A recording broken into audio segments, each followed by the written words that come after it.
Imagine you become extraordinarily handsome to the point that the moment you step outside your house, a large crowd of girls gathers around you, and managing your striking beauty becomes beyond their control. A similar situation unfolds in our story today, which begins with the Mans family, who have been counted among the most exceptionally beautiful people for several generations. People admired them immensely because of their remarkable beauty. And this was their method of generating income. Their eldest son. He is a prominent TikTok celebrity. Owing to his captivating appearance, he had amassed millions of followers. In addition to that, he also assisted ordinary boys in connecting with girls. His father, Parker, was exceptionally handsome during his era, often breaking girls' hearts. He dated over 1,200 girls before eventually finding the mother of his children. His mother was also quite beautiful, albeit somewhat masculine. Even at this moment, his expectations remain elevated. Their youngest son, Colleen, stands as the most strikingly handsome individual within the family. The entire family took immense pride in their remarkable beauty, yet Colleen yearned to lead a more ordinary life. He frequently pondered that if he were slightly less handsome, he wouldn't have a throng of girls trailing him each time he ventured outside. As soon as young women caught sight of his exceptionally handsome face, they would become utterly infatuated. Some would even experience nosebleeds, while others would tug at their hair and leap around in excitement. Consequently, Kulina had never managed to engage in conversation with any girl. He rarely ventured outside and had been pursuing his studies from home. Apart from his pet fish, Kulina had no one to converse with. He would play card games in solitude, engaging in one-sided conversations with his fish. His behavior was causing a lot of concern for his family. Many times they would try to encourage him by showing him pictures of beautiful girls. "What are you up to, my son?" However, Kulin expressed his desire for a girl who would not be concerned with his physical attractiveness. He longed for girls to appreciate him for his inner qualities. When no strategy proved effective, the family devised a fresh scheme. They decided to feign poverty to compel Kulin to attend school. One night, as Colleen rose to drink some water, he overheard his parents discussing how they would solely consume eggs for breakfast from that point forward in order to save money for Colleen's home. They could economize for his educational expenses. Upon hearing this, he felt rather remorseful and resolved to attend school the following morning. The entire family began celebrating with happiness upon hearing this news. However, he then mentioned that he would only attend an all-boys school. Everyone's spirits were slightly dampened, but they consented, reasoning that at least he would leave the house. On the first day of school, he was dropped off on a bicycle, but even after dismounting, he continued walking while wearing his helmet. He contemplated donning a helmet so that no one would concentrate on his physical attractiveness. However, the opposite occurred. Due to the helmet, all the children began focusing their attention on him. A young boy named City and his group of friends came to disturb him. When the teacher arrived, she requested Kulin to remove his helmet. Hesitantly, Kulin had to take off his helmet, and everyone witnessed his sincere face. Following that, the teacher immediately went to the hospital because her breath ceased upon seeing Kulin. Kulin hurried straight home, but the troublemakers intercepted him along the way. They took him to the storage room and began unveiling their identities like superheroes. These three had been attending the school for the past 3 years. They were attending school because City solely desired to attend the party with Amanda, the most beautiful girl in BBM school. Amanda only pays attention to handsome boys, so they decided to appoint Kulin as their intermediary. Subsequently, they coerced a respectable boy named Kibo to become their accomplice. After some time, Kulin approached the principal to report these troublesome boys. The unfortunate principal was already distressed due to issues with his own son. Volta began advising Kulin to court the girl so that this chaos could conclude swiftly. They decided to leave the school. That night, Kibo and Colleen decided to do this the next day. Colleen was quite happy to have found a good friend in Kibo. The next morning, both of them reached BBM school, where as soon as they were seen, the girls started shouting, "Get that helmet-wearing boy out, who knows how bad he looks." All the girls together forced Colleen to take off his helmet. As soon as he took off the helmet, the entire school was in an uproar. A few hours later, the news was on TV that because of Colleen, "We are going absolutely insane." One individual's nose was bleeding profusely and another person was staggering around. The most stunningly beautiful girl in the entire school, Amanda, fell head over heels in love with him the moment she saw him on the news broadcast. She resolved that she would make Kulil her own. As the news circulated widely, thousands of girls began congregating outside Kulil's residence. His family initiated selling tickets for entry as a means to generate income. When Kulil observed all of this while in hiding, he came to the realization that his family had exploited him.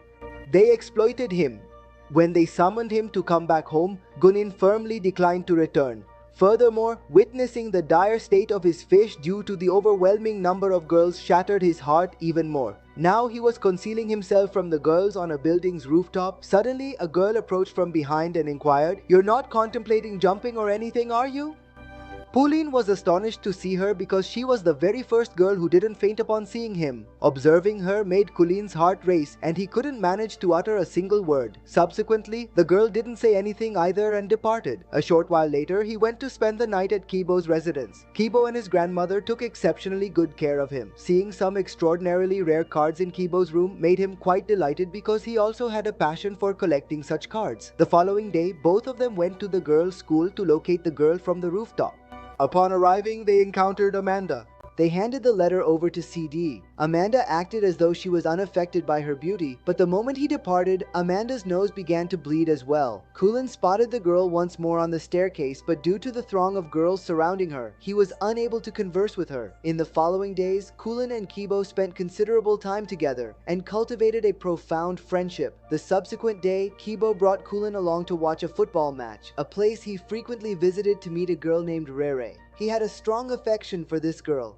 Following the conclusion of the match, Cullen unexpectedly spotted the girl on the rooftop. He simply continued gazing at her. Shortly thereafter, Kibo approached and introduced them, mentioning that her name is Lerae. It was at that moment Cullen understood that Kibo also harbors feelings for the same girl. Lerae and Kibo were rather close friends, and observing them together stirred feelings of jealousy within Cullen. That night, he found it difficult to sleep peacefully because he was uncertain about what actions to take. Eventually, he recalled that his brother is somewhat of an expert in matters of the heart and he should seek his guidance.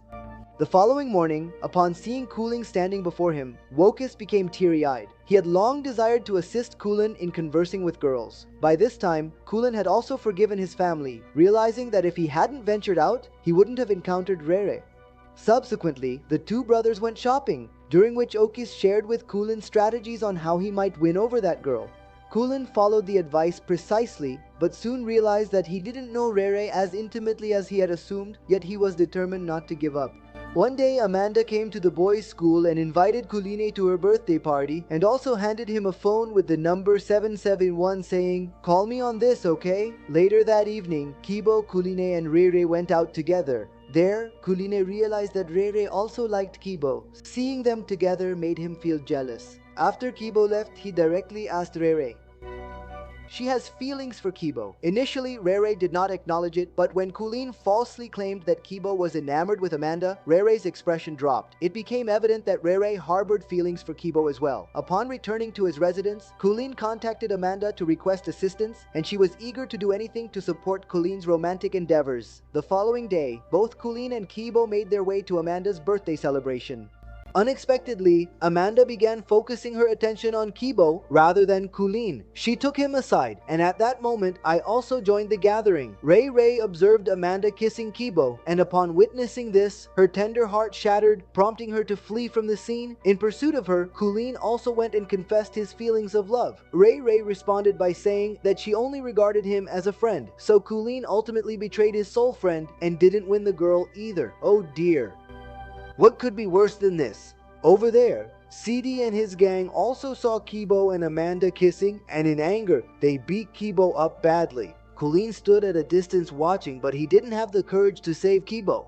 Later, he brought Kibo home, and seeing his friend writhing in pain, Cullen realized he had made a huge mistake. He was feeling very regretful for what he had done. And ultimately, he recounted the entire narrative to Kibo. Kibo was utterly taken aback by this act of betrayal. He expressed that had he been aware of Cullen's feelings for Lena, he would have willingly stepped aside. However, following Cullen's betrayal, he no longer wished to maintain their friendship. Cullen returned home after an entire month had passed. He refrained from speaking to anyone and confined himself to his room. He deeply missed his friend. At home, his mother presented him with his fish, which was in excellent condition. Hearing his mother's words, he came to the realization of just how deeply people cherished him. Now he made up his mind that he would absolutely win Kibo back. The following morning, he approached Dere and revealed the entire truth. Subsequently, he went to Kibo to offer his apologies, and initially Kibo was quite resistant, but throughout the conversation, Cullen managed to get Kibo to confess how deeply he adored Rere. It eventually turned out that Rere had been eavesdropping on the entire conversation through the phone. Ultimately, the misunderstandings among them were resolved. Several days later, everyone attended a dance party where Kibo's partner happened to be Rere, and Kuline's partner was Amanda. Ultimately, Kuline and Amanda were honored as the king and queen of the dance. While all the girls were enthusiastically watching from the stage, he heard a girl's voice saying, "He doesn't appear that attractive." Upon hearing this, Kuline's heart began to race once more, and his eyes started searching for this mysterious girl. So, if you were to become exceptionally beautiful for just one day, what would you choose to do? Be sure to share in the comments.